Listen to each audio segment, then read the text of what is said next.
Ajusta Tu Corona was a dream of mine since I was very young. I didn't bring it to fruition until I was much older. And basically what it is we all have a story to tell. And a lot of people were not aware of my story, of their stories, and they were a little bit shocked to find out what our humble beginnings were and how we became so successful. So never underestimate the power of your story. It is inspirational, it is motivational, it can save someone's life. My message to all the women out there, to everyone out there who may be facing adversity, never forget how amazing you are. Never forget how exceptional you are. Ajusta tu corona and keep it moving. Good evening, everybody. My apologies for being late. I'm having technical difficulties. If you can tell from my background, I am not in my place of residence, and my internet connection is not all that great. So I'm hoping that you guys can hear me. Please comment. Let me know if you can hear me loud and clear. I am actually on a hotspot, which I am not used to using. There's a little bar in the corner of the screen that tells me when connection is good and when it isn't. So thank you for being here. I'm super excited. Our guest tonight I've been trying to get him on. We've been going back and forth for months, and we finally have him tonight. So I am super excited.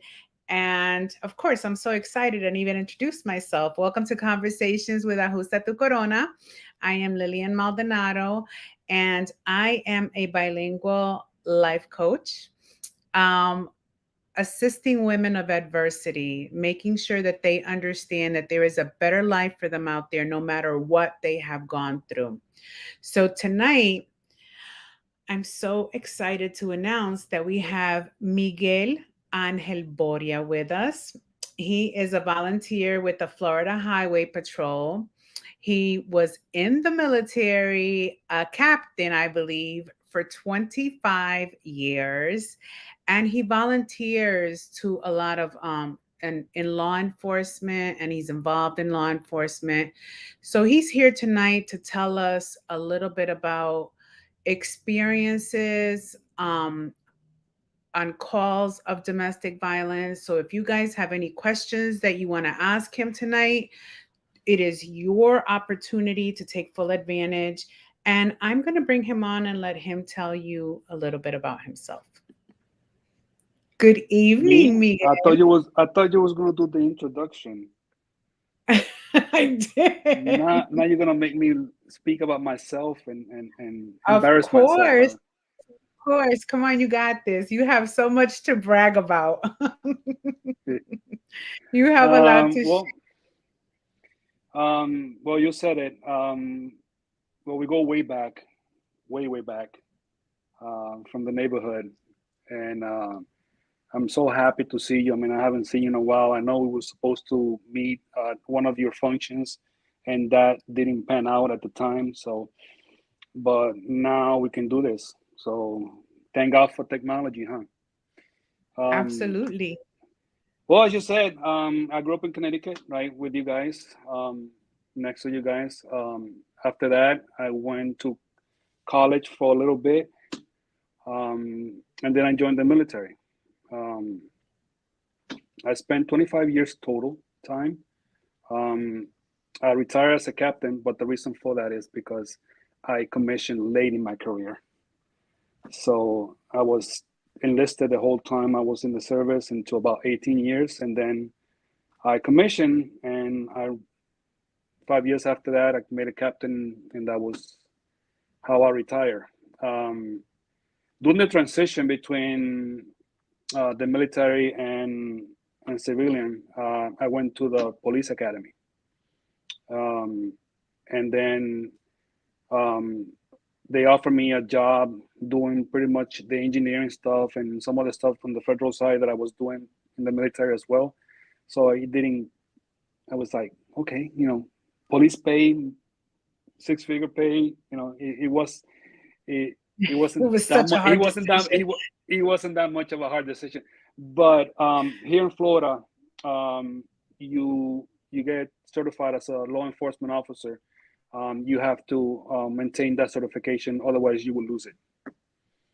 I wasn't sure how the civilian side was going to work, so I continued on with the law enforcement side as a volunteer, um, and that way I can do both. And it panned out okay. I mean, it's got its challenges at times, but especially it's funny when you get with people and they tell you, "I pay you salary."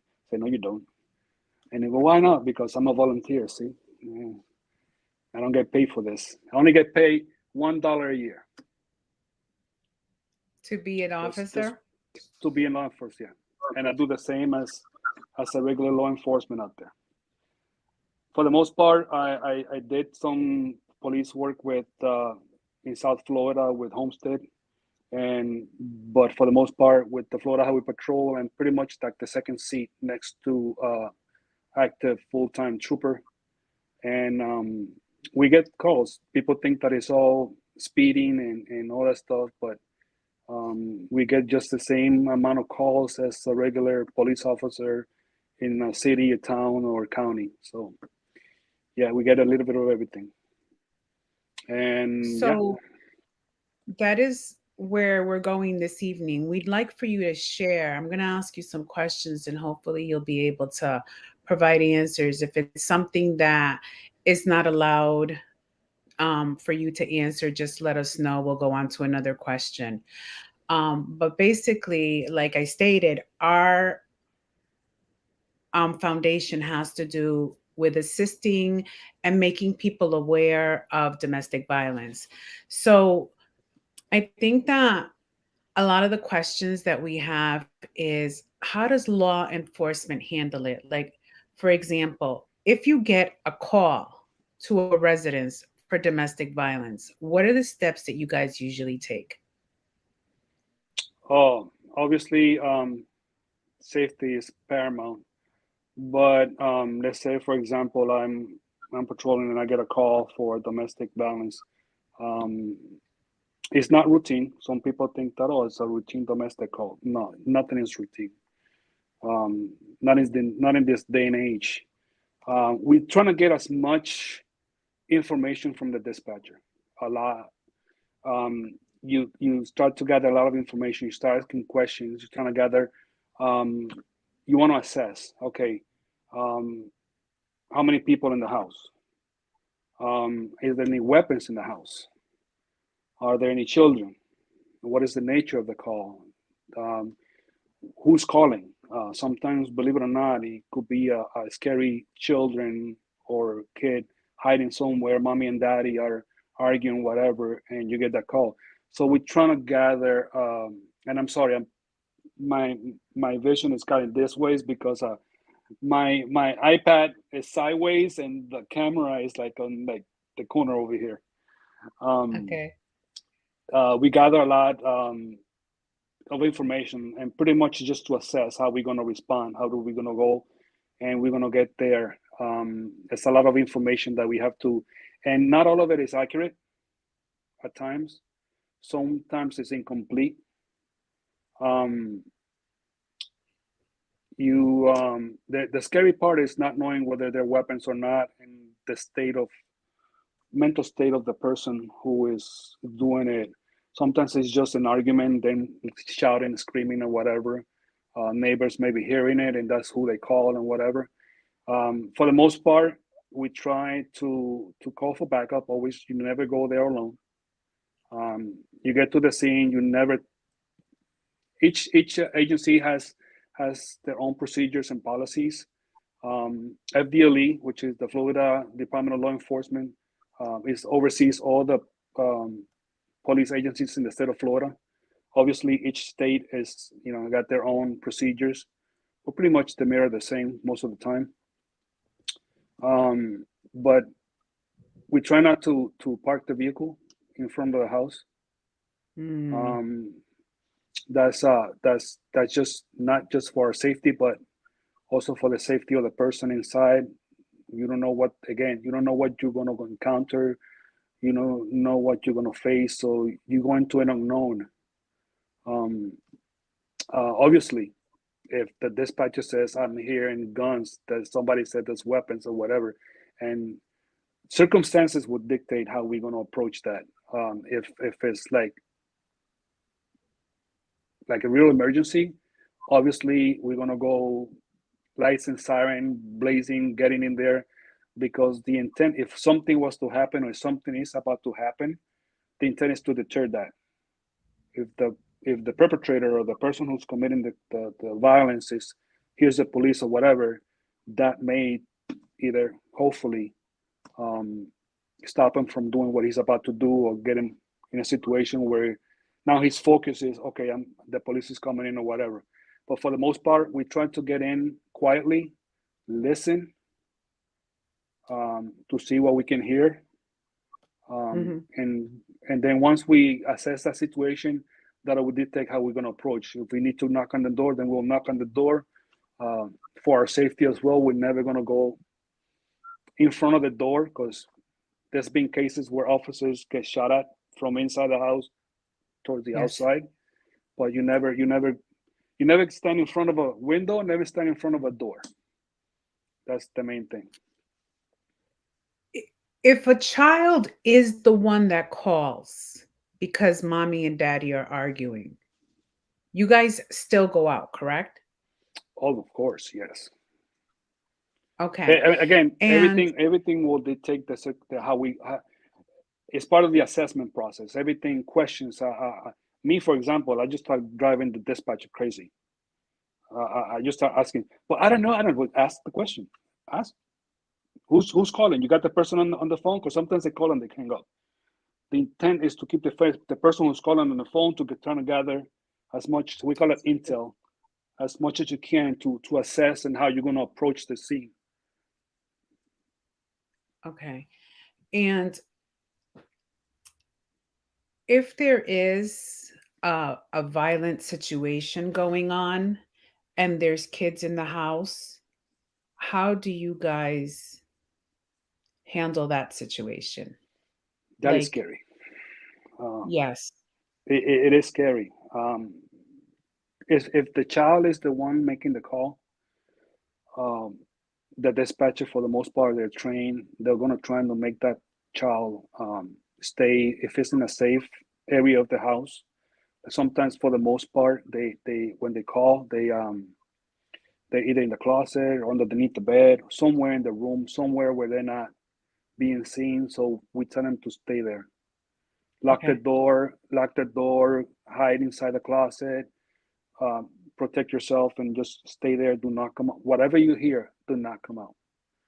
Um, if it's a neighbor or somebody calling, and we hear that as we approach the house, we hear loud screaming and banging and chairs being thrown and stuff like that, and we know that there's a child in the house because the neighbor says, yeah, they have children. Sometimes parents, they argue, and they have the children in some other house, in some neighbor's house, or uncle or whatever, but we don't know that.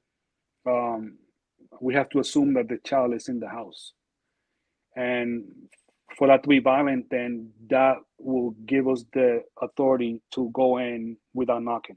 Just the circumstances will dictate for us to go in without knocking, and just trying to secure the scene as much as we can. Obviously, with the protection of the child, because In not mind. one officer is going to go by themselves. They're going to go in. So obviously, we have a strategic way of entering or securing a house, so that, and for the most part, most agencies, we train the same manner how we're going to enter a home, so that no confusion is there. But we're trying to, and obviously praying that we go in and we stop whatever is happening, if it comes to that. Ho- On average, how many domestic violence calls have you been on where the victim refuses to press charges? Wow. In South Florida, for the time that I was there, I lost count. I That do a many. lost count. Yeah. Here with the for the Florida Highway Patrol, like I said, I'm second seat to an active trooper. We do get calls, believe it or not, for domestic in the highway. It could be at a rest stop, gas station, or the side of the road. Um, inside the car, people observe people hitting each other inside the car or whatever. We do get those calls. But when I was down south, oh my God. For the most part, the victim, um, and I still don't understand why. They refuse to. No, no. Yeah, I meant to call you, but I don't want him to get in trouble. I don't want him to whatever, blah blah blah. And I say, but if we see signs of something physical happen, it doesn't have to be a bruise, doesn't have to be a cut, laceration. Although that's the primary way of us, hey, something is going on here. It could be the clothes is torn, could be furniture thrown all over the house, broken walls. I mean, there's the scene. When you go in, you observe the scene, and if we can determine that the perpetrator or the person, whoever it could be, man or woman, because believe it or not, we have encountered where the woman has been the aggressor. Oh, I believe it. Um, We know. um, and then we proceed to make an arrest, regardless how the other person feels, because now it's no longer victim versus the perpetrator. Now it's going to be the state of Florida, in this case, Florida, versus the perpetrator. Okay. And Regardless of how the person feels. so you're saying that there's too many to count where they don't want to press charges. What percentage are two or more calls to the same location? Uh, I had one that it was a third time, and both three times the perpetrator was arrested. Mind you, here's the I don't know, and I cannot still comprehend. Once you go through all the services and the injunctions or the restraining orders and everything, and after all of that, the victim takes the person back for some reason. I still cannot comprehend. And then the same pattern repeats itself again. Mm-hmm. And sometimes, in Spanish we say we try to stay away and trying to remain neutral to certain stuff. But even my wife says it, that she's not gonna, advise somebody or get involved in people's relationships, because then they end up with the egg thrown in their face.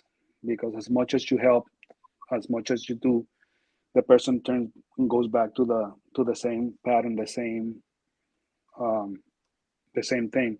And when I respond to that, I cannot go in there and say, "I told you so," or I can't.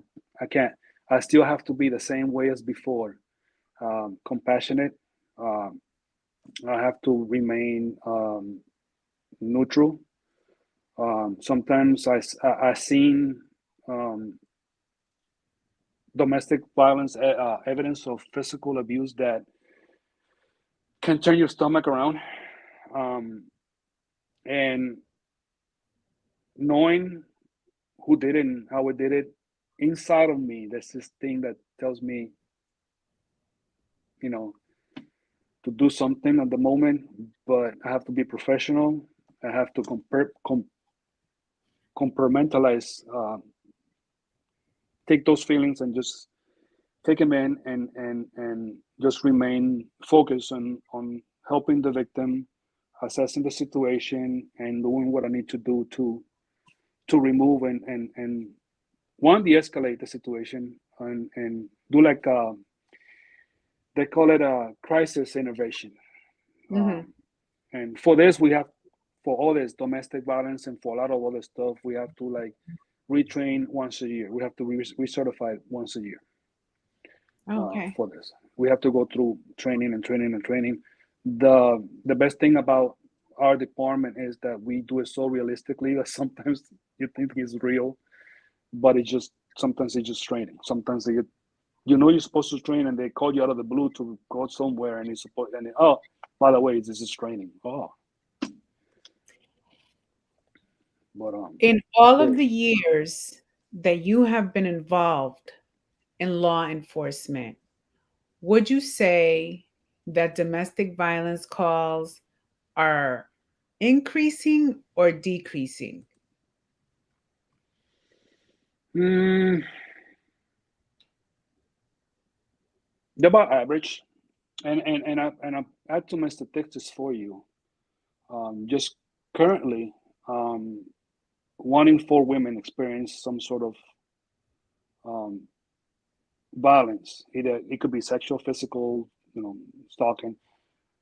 Just at this moment, and this is coming from Florida Department of Charles and Family, 23.2% of women have experienced some sort of physical violence, and this has happened every year. 10 million, 10 million adults experience some sort of domestic violence every year.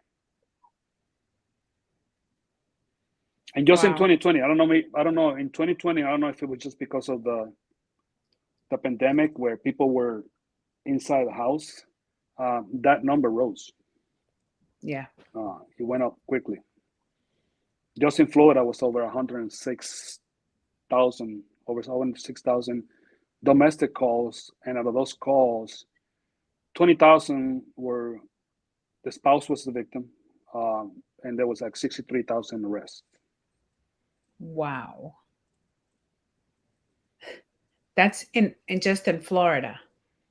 That's just in Florida. Just in Florida. That's those numbers are like staggering. And believe it or not, every Would you day be there's something. yeah. Every day there's something.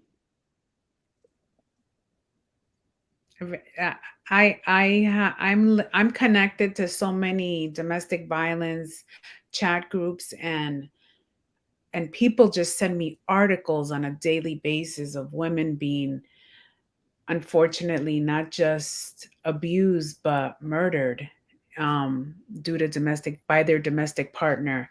And to me, it's just the numbers are staggering. I don't know if it's because the news channels are, news spreads so much quicker now, but I am just That and shocked they at also tend how. to they also tend to over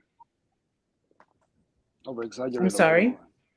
Sometimes they tend to over exaggerate a little bit, which makes people more panicky, I guess, if that's the correct word to use.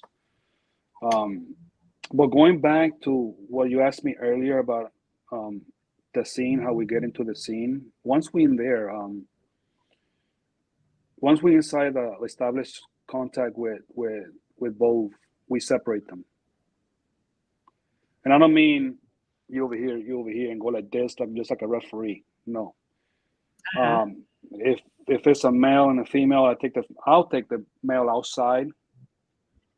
The female will stay inside. We separate them. If they're children, also we keep them away. If there's witnesses, anybody that's not belong there, we're trying to keep them away. But we'll separate everybody because, especially the two persons that are involved um, in the violence, because sometimes the victim, if I keep him inside the same place, will feel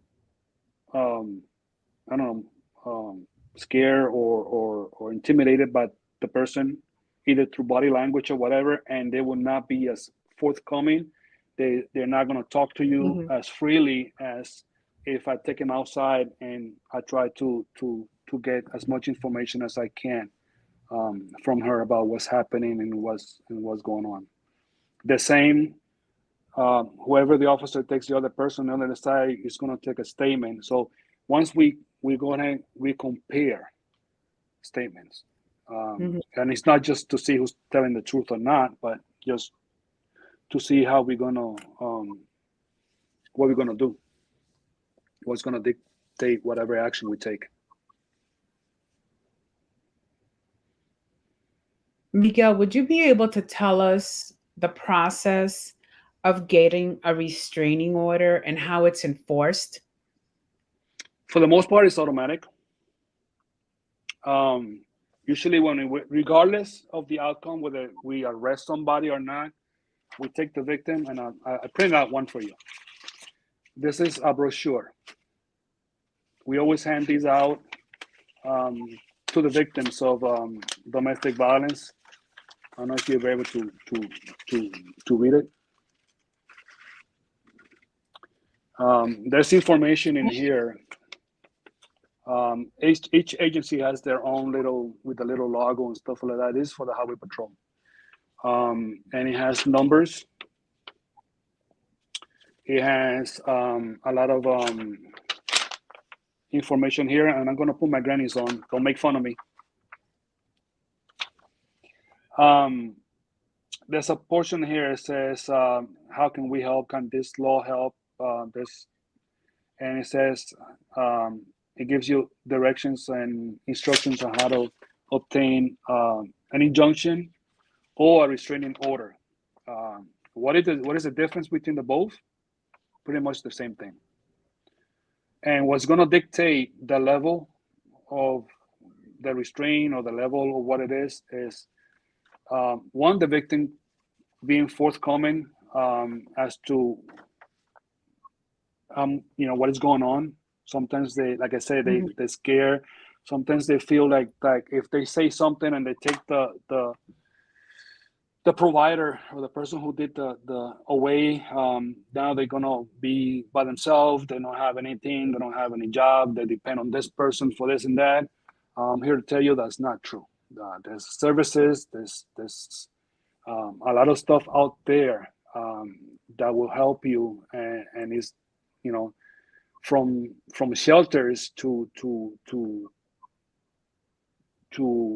community services, advocates, people like you, believe it or not, that are out there in support of these victims.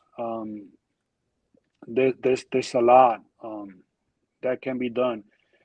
Toll-free numbers here in Florida. There's a victims access hotline. The domestic violence, it doesn't just concentrate in the house between married couples. It's anybody that lives in the house. It could be a friend that's sharing a room, and again, it's domestic. Whether if that person is there 6 months or more, it's domestic. There's also dating, believe it or not. If you're dating a person and the person becomes violent, that's domestic.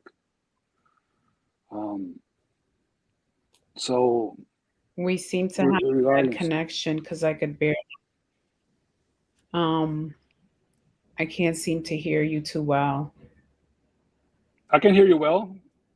You check your signal You seem there? to be frozen. No, I mean, I can't.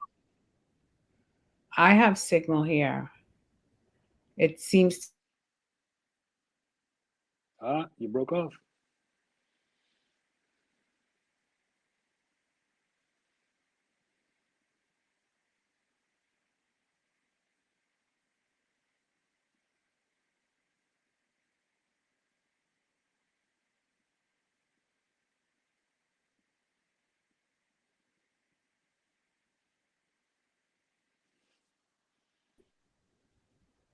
Yeah. I got you back. Oh, so yeah, I got you back. I did lose signal, and Diane said that she can hear both of us very well. And then she said that, okay, Lillian, you're gone. But I'm back, Diane. So they can hear you clearly. I'm the one that's having issues. Diane. Hi, Diane. So this is to know, because can anyone walk into a police station and pick up that flyer, that brochure that you just showed? So, yes. Okay.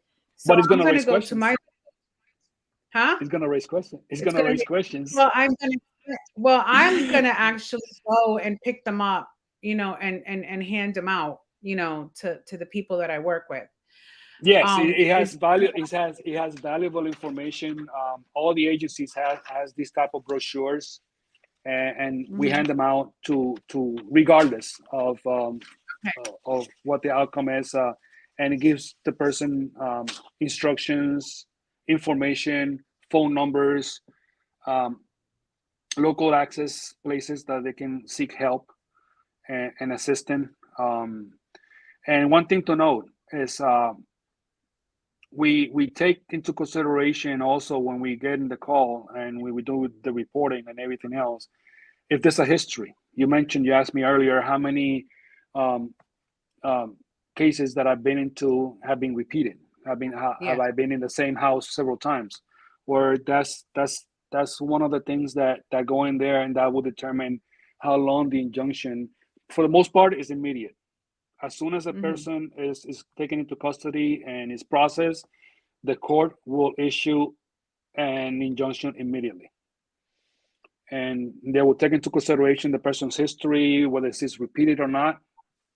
And one thing also to know is that, let's say the victim has a auto protection against somebody in the state of Florida, it is withheld in every state of the union. So regardless of where you So are, if you you can go ahead. so the restraining order is valid in every state, no matter where you got it. Yes, yes. Okay. And how do you enforce it? So if someone has a restraining order and they call the cops to say that the perpetrator is somewhere in the area, how do you guys enforce it? Well, first of all, we'll send people out there just to scan the area and to drive around and see if the person is or not. We'll ask questions. We ask, neighbors, have you seen this person, or this and that. We we do. If the person is within, sometimes restraining orders sometimes come in different flavors. Depending again, it can be that the person cannot be within certain distance from the victim. That could be from 10 feet to 500 feet or whatever. Or Okay. it may mean if the perpetrator has weapons, those weapons need to be surrendered. Okay. Um, all that stuff is taken into consideration. Again, the history, the background will tell the judge, okay, this guy is serious. And sometimes, depending on the history or not, if the person is arrested for certain number of times, or even in one time, depending on the gravity of the circumstances, he may not be bonded out. You staying in. Again, the priority is the victim, protecting that person, and trying to. Obviously, we cannot be in all places at the same time, and there's Mhm. once in a while that even with a restraining order, you get cases where the perpetrator is not going to abide by that, and they're just going to do what they want.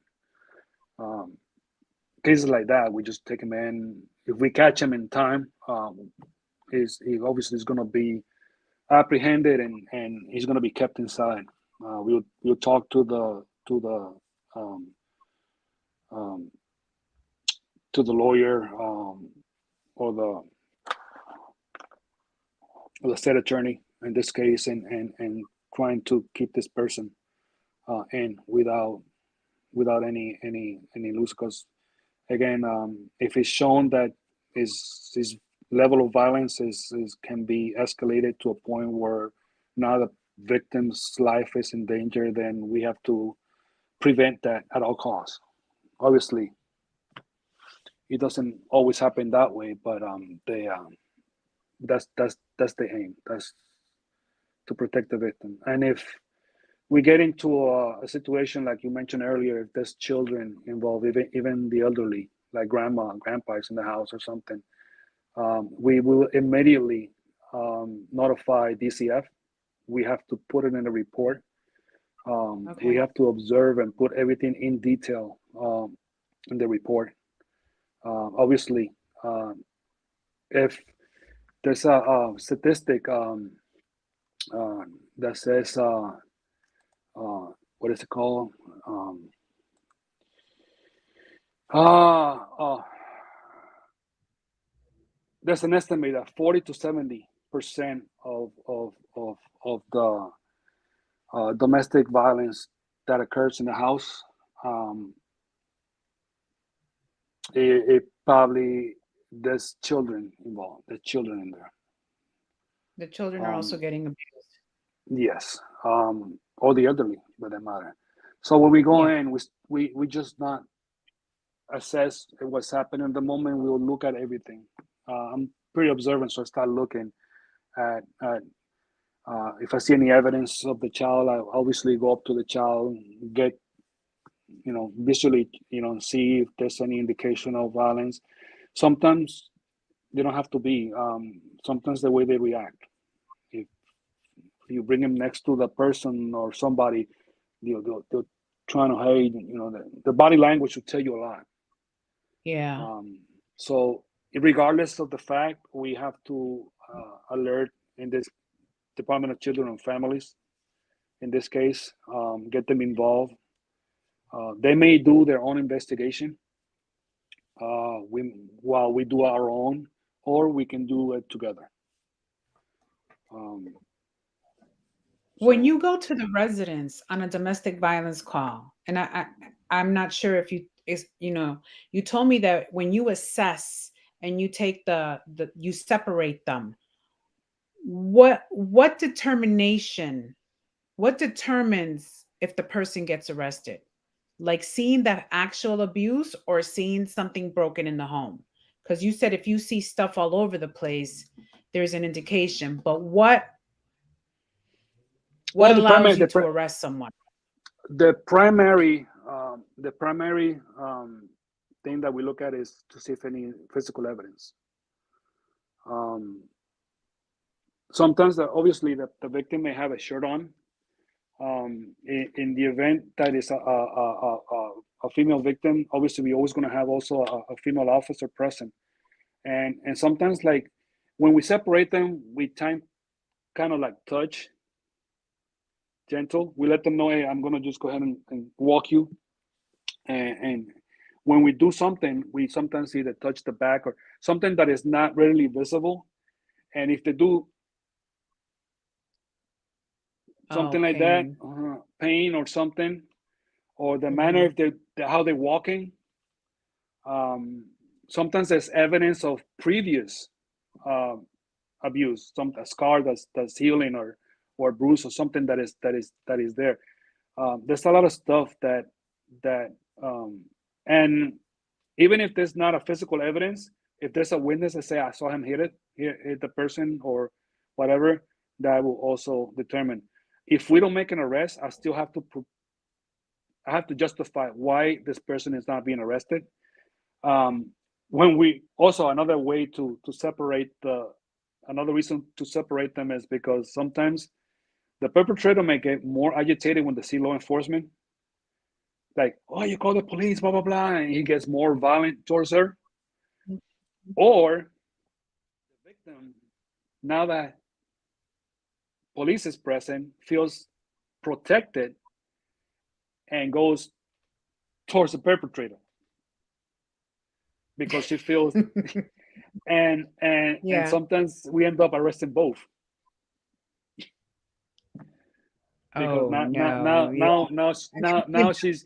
now she's mad. She feels like she's protected now that he cannot longer do anything to her because we're there. So now she feels that she can go ahead and beat him up or whatever. So now now you're hitting him in front of us. Now we have to take you in. Although we do understand the circumstances, but you cannot do that.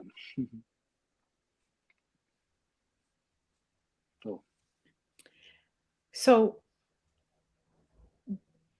is the procedure for domestic violence for domestic partners the same as domestic violence against children or an elderly person? Uh, no.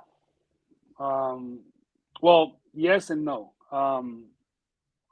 For children, there's a lot. I mean, Florida statute will define. Like got some notes here because I know you was gonna ask some of those questions. Um, you have intentional, you have active encouragement, which means that um, there's let's say I have a brother and sister, and I insist, hey, go beat up your brother or something. Child neglect. I mean, there's also forms of abuse for child elderly. There's abuse, actual abuse, which is the intentional physical one. Um, and then there's the child neglect, which is the failure to protect. You don't provide the care, the necessity. You don't feed them, whatever. And when we go into the premises, when we go into the house, we look at actually me. I used to just open the refrigerator door. I used to go and to see if there's food in there. You can see if the child is malnourished. You can see that the way that they're dressed, if they're dirty, hygiene. There's a whole bunch of stuff that will determine, and I have to report it immediately. Again, even if it's not with them, and the issues with mom and dad or whoever's in the house, if their children are present, I have to notify DCF, and I have to make a report. I have to note everything that I see. I go into their bedroom, um, see how they sleep, see how they're living. Um, Believe it or not, I've been in homes that I go in, and you can smell. Sometimes you can tell if the baby or not, or the child is not being well taken care of, because you can smell whether or not. And those are the things that sometimes breaks your heart. And you still have to remain focused in what you're doing. Um, uh, and it's difficult at times, but we have to assess it. We have to look at everything, and if we determine that it meets all those, one of those factors or whatever, um, somebody's getting handcuffed.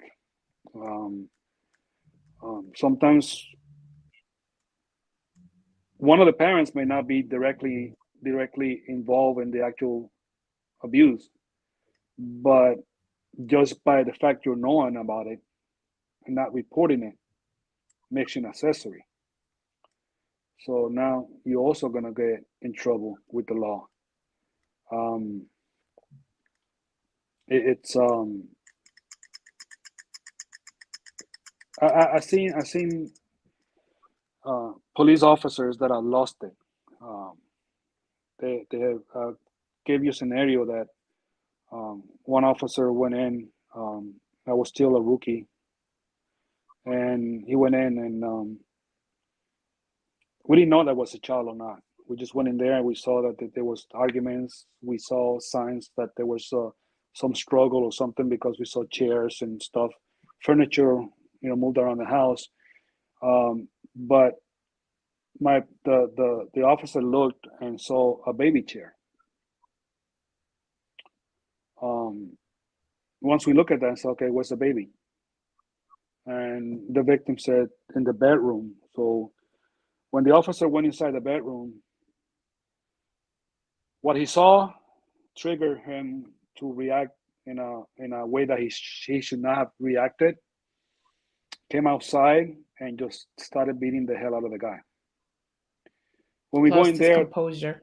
he lost his composure. He lost his bearings. When we went in there, um, it was like a 3-year-old baby toddler, and he had the silhouette of iron in his back. So obviously he lost his composure, and we had to separate them. He got in trouble, but he immediately sought psychological help, because what he saw was something that is not. And sometimes that's what even me with the highway patrol. My scary thing is just getting to an accident and seeing a baby. It'll affect us. It will affect us. Maybe not at the moment because we have to compartmentalize and focus on what we got to do. But after that, when all the adrenaline and everything goes away, that's when you feel it. So in that situation, the mother was also arrested. Yeah, because she immediately did not divulge that there was a child and the child was also being abused. She was in denial. She was saying, "No, please don't take him, don't take him, don't take him. He's gonna be good. He's gonna change." All those things that sometimes victims they I understand something. Something I can understand that predicament, why they react that way, but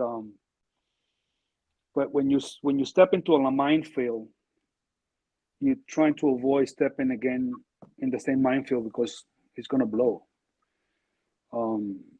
So sometimes I have to like swallow my pride and still assess and talk to the victim and sit down and explain to her, all the resources that are there and that we're there to protect her. And when I was down there, now I'm in Central Florida, but when I was down in South Florida, I will once in a while I will go visit the home just to see how she's doing or how he's doing and see how's everybody doing, just to do a follow-up, just to check. Do you know what the role of a victim's advocate does? The victim advocate is supposed to walk the victim, or in this case, through all the steps, all the resources, getting that person help, assistance. If that person needs to be relocated for protection, they do that. They can do that, or know the resources how to go about doing it.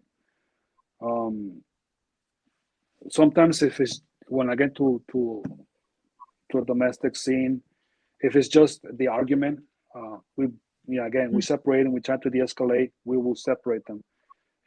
If my case in the highway, if the person is driving, I say, you have somebody you can call, pick you up. You're gonna go your way. She's gonna go her way. You guys are not gonna go in the same route. The same in a home environment. If the guy is the one that we see agitated and being all belligerent or whatever, we remove him from the premises. Especially if there's children, we're not going to remove the mom and the children because they need to stay there. And, it's not because I'm trying to be sexist or whatever or generic because the man and the woman. No, it's just common sense that we will ask the gentleman if he has another place to stay. If there's no arrest and it was just an argument or something, just calm down, go to your friend's house, stay the night, come, and then guys can come and talk things out before it escalates to something that it's gonna get you both in a situation that you guys cannot come back to. So it's but the advocate will and we work together with the advocate. Homestead has a nice program called Project SOS, and it was developed years ago to not just to assist battered women and victims of physical violence and all that, but also anybody that needed assistance. Something like back in the days, the community center in Norwalk when we used to grow up, it provided a lot of assistance to a lot of people. Here in Orlando, there's one, I forget the name, but there's one here that also provides assistance, and normally we send victims there, women and child and whoever, because sometimes it's same sex partners and stuff. those are difficult to determine who's the aggressor and who's not, but they're also victims as well. We always leave our audience with a positive message at the end. So, if you have a positive message or a word of advice that you can give to our audience, what would it be?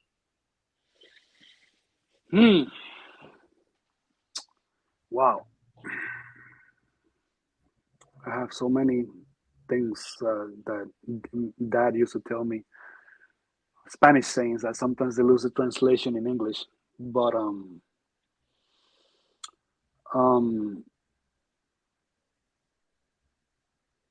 don't if you're in a position where you feel that it's you're being abused, just let's just be direct. Let's just be blunt. If you're being abused, or abuse, it doesn't have to be physical. Abuse can be emotional, can be verbal. It doesn't have to be a physical. If you're being treated like you're not valued, um, like you're worthless, that's abuse. And there's no place for that. I say get away from it. Seek help. There is help out there. There is. People will protect you. There's me.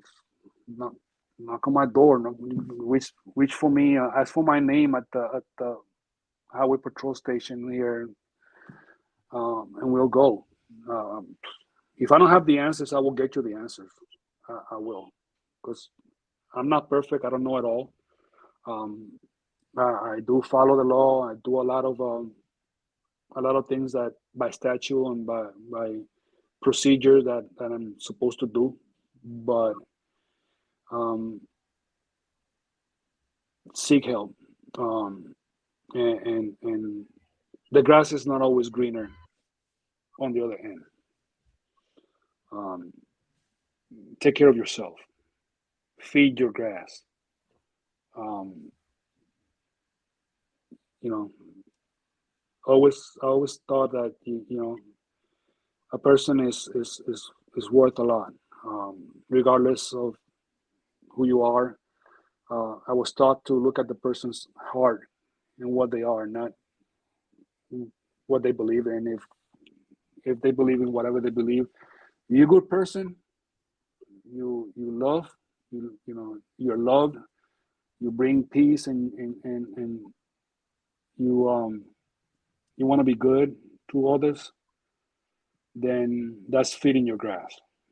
Um, Sometimes people want to jump because your situation is not what you want, and you want to jump the grass to that because you're thinking that it's better on the other side. It's not always that way. Um, but believe that there's people that's good out there, regardless of what's going on in the world nowadays. There's good, and us popos are not always bad. There's a lot of us. There's a high percentage. There's a high percentage of us that are that are good, and we're there to protect you, and we'll treat you like you need to be treated. Um, so I want to thank you, Miguel, for joining us this evening. For those of you that are out there, this podcast will be repeated in Spanish. Miguel is going to come back and he's going to speak to our Latino community and share with them the same information for those that don't understand English and weren't able to make it tonight. So thank you, Miguel. And as always, remember, you are loved. You are amazing. You are exceptional. Ajusta tu corona and keep it moving. Good night, everybody, and thank you for you as well. joining us.